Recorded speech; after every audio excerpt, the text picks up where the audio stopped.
Hello, welcome to my video journal on the 1970s. I watched Texas Chainsaw Massacre. I wanted an excuse to watch it again, and this time it's nice to look at it from like a more mature standpoint, because last time I saw it was a few years ago. Okay, let's get right into it then.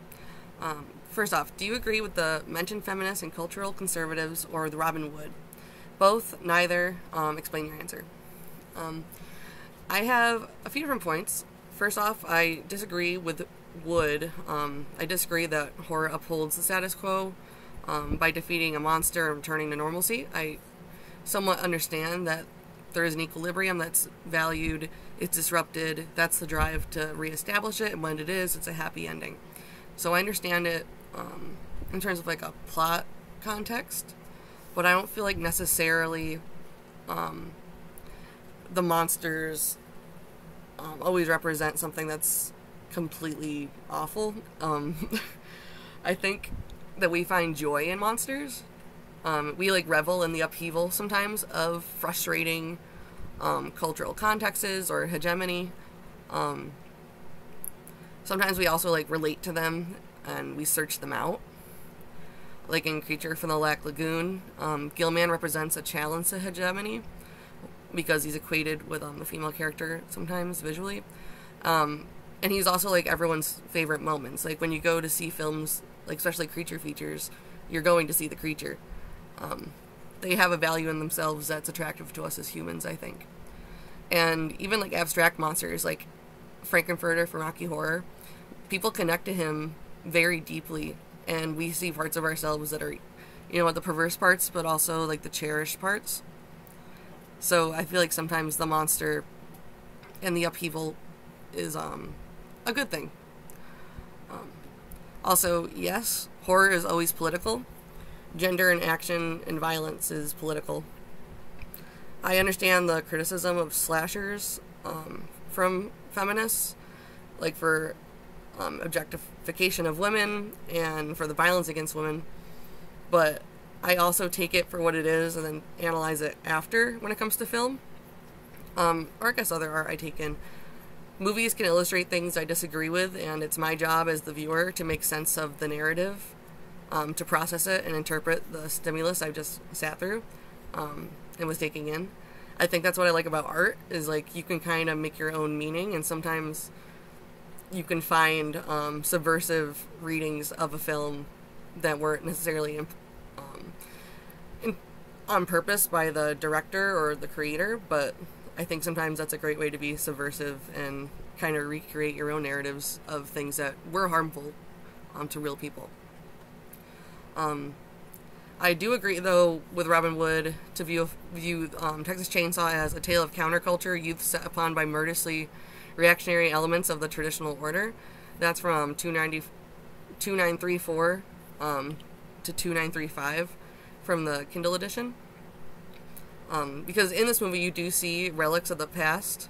Like you see corpses, very old people who are basically corpses, men who've lost their jobs due to like as the industry progressed. The main family all worked at the slaughterhouse, and as industrialization came in and faster ways to kill, they didn't need as many people. And they're pit against the immature counterculture image. They got their long hair, their denim. And the counterculture image is also one that favors progress in hopes of harm reduction and peace. The kids are often compared to animals in a slaughter, and they talk a lot in the beginning about eating meat and the morality of it.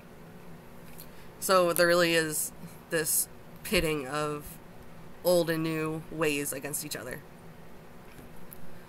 Number 2. How is Texas Chainsaw Massacre influenced by other films we've studied in class? Specifically Frankenstein, Psycho, and Night of the Living Dead. First off, I would say for Psycho, you see the revelation, like they reveal a haunting preserved parental figure. You see the grandfather and presumably the grandmother's corpse. And also in Psycho, the monster is kind of the family unit. The mother's like the figurehead of the family, and it's the first movie that kind of really made the family the point of fear. You can, specifically from Texas Chainsaw, 55 minutes in and about an hour and 16, there's images of the grandpa. Just noted that down because they kind of have similar shot composition as the revealing Inside Psycho of the mom. And another way that the film references a prior film is the intro narration, the radio compilation of awful things happening. That's in Psycho at times. It was also in... I don't remember what else. It's in a bunch of stuff. Oh, it was in Night of the Living Dead, having the radio in the beginning, creating that unease right off the bat from the just shaken world. And also, the opening also was reminiscent of Frankenstein's opening. The way that they entered with the time and setting and saying this is going to be a shocking film.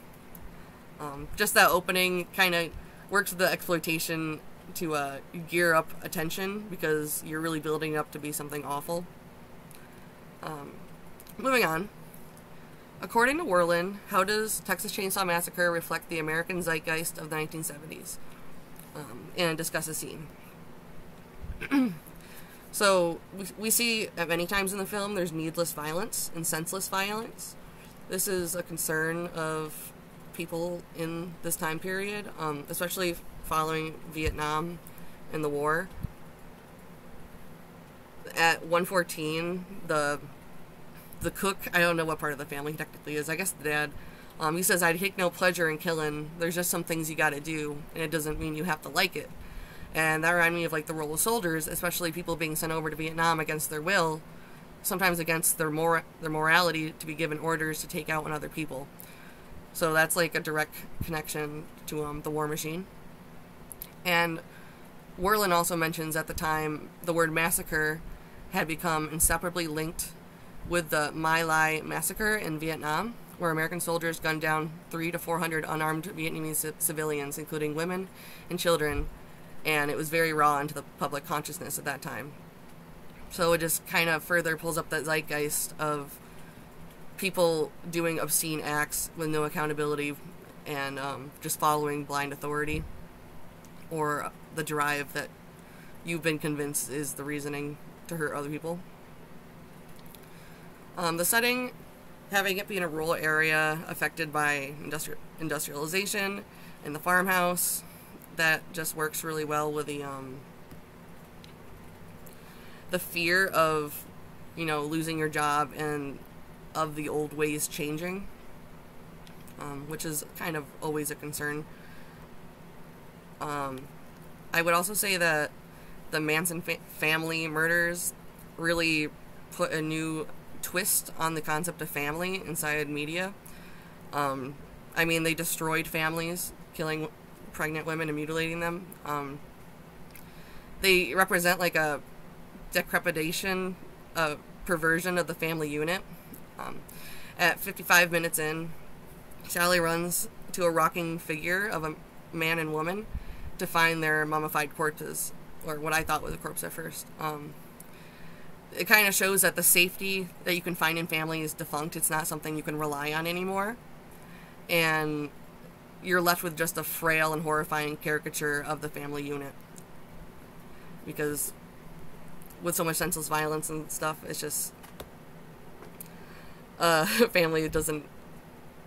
I don't know, I'm just gonna leave it there. Following the civil rights era, there is racial tension, especially in Texas in the South. And I noticed that at the end, when Sally is saved, there's a truck driver that pulls over that has presumably cattle in the back. But the truck was called the Black Maria, and it was driven by a person of color, I assume a black man. This also kind of calls back to like the racial tension and really puts like a concrete visualization of progressivism saving and preventing harm. He's kind of representative of a new time and progressivism, and he's gonna be the reason why Sally gets away. And this also contributes to like gothic theme and style that we see in the film, because one of the one of the main features of a gothic is having like an evil, dark past, especially tied to the setting. Number 4. What is an exploitation film? Is Texas Chainsaw Massacre an exploitation film? Why or why not? So Werlin says that exploitation films usually lack major stars and slick production values. By its definition, only a lurid premise of sex and violence as its chief selling points. This does kind of cover it for the definition. I would agree with that, and I also want to specify that the exploitation doesn't necessarily have to be bodies. It's anxieties, cultural anxieties, bodily anxieties, political anxieties, sexual anxieties, and etc. And it's preying upon the visceral reaction that you know you're going to get by having such heavy topics. I think if you follow that reasoning, then Texas Chainsaw does count as an exploitation film. Sorry, just look at my notes. I think that the violence you see and the way it plays on fears of war and real life political anxieties, that is why. And also the marketing of the film, they had to have a shocking name. We already went over how Massacre has its own heavy connotation, and with that all together, it was seeking shock value to some extent, and I think that makes it an exploitation film. It's also mentioned by Werlin that Texas Chainsaw drives erotic drives exclusively channeled into horrific violence. There's a connection between sex and violence that Werlin goes into deeper, but for the sake of time, I'm just going to abbreviate. But that's also a point of exploitation, is people want to see sex and violence, so I was just pointing out that is available in the film, and while the sex is way more subtle, it has like an expectation from the genre that is still there and discussed. Number 5, what tactics does Hooper use to scare his audience? In your opinion, which is the most successful and why? I would say the most successful is sound. He uses animal, pig squealings. Like when Kirk dies in the beginning, there's pig squealings. You generally hear chickens a lot. Any kind of animal that's in the farming system, you can hear their shrieks while many of the murders are committed. I think that gives a lot of parallel structure to the connotation of the meat industry, and talking about senseless murders and torture, especially in the beginning scenes. I'm going to discuss that later, so I'll move on. Also, the silence, lack of sound, I feel like is pretty impactful. The creaking house you hear all the time, you hear the wind and the chains, and those ambient sounds make you feel really uneasy. And majorly, these both work towards one of his biggest techniques, which is displaced imagery. I noticed when Leatherface shuts the door after taking, I think it was Kirk, it's like a metal industrial door, which doesn't seem to make sense to be in a farmhouse that's majority wood. And also there's pots and cups and inside objects that are hanging from trees, so there's a displacement there that's uneasy.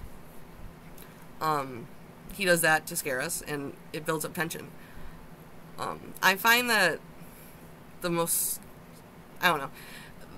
successful scene for me was when I first watched the movie. I remember that 37 minutes in, the feathers on the floor when what's her name? The first girl, I think it was Pam. She's running the house. She's in all this chicken feather and shit, and growing up on a farm, I can smell that. It's so visceral. All the bones, and you just feel immediately trapped. Oh crap, there's no getting out of this. And all the high draped walls and imagery of death, it was freaky the first time I saw it, and I remember that specifically. It made me think, oh, this is a good movie. And And also, I would say at 110 to 112, around there, during the dinner scene, that was, as an adult, the most disturbing, just because as a woman, the victimization is relatable, and there's always this, like, fear of sexual victimization, too, with any kind of violence. So that, for me, was really uncomfortable, which is just that it's effective in what it does. Did I find myself laughing at any point during the film? If so, when? And what's the purpose of humor in horror films? So Werlin says at 29:58 that humor helps break up tension. I find that I agree with that sometimes, but inside this film, I find it makes me more sympathetic to the characters, especially Franklin. Like, he's like my favorite character because he's just so funny, but he's also like kind of relatable. Like, I would be freaking out the whole time. Like, he was the only one who had foresight, and I think it just helps you care about the characters. So when they get killed, you're kind of like, oh. Because I've seen a lot of slashers, and a lot of people just don't have any dimension to them, so when they die, it's almost just like props. It's not even like a loss. It doesn't feel like significant, I guess, which is really dark. That's why I really appreciate that they gave people like some sort of weight, even though some of the women characters and like the beginning guys kind of throw away, but it worked. It worked. Yeah, so I mostly laughed at the beginning. When he eats the meat from the barbecue was pretty funny. And just Franklin's face, that entire bus scene. Like, I don't want to laugh, but it is kind of funny. But thank you. I hope that covers it. Any last things I want to say? Nope. Okay. Have a great day. Bye.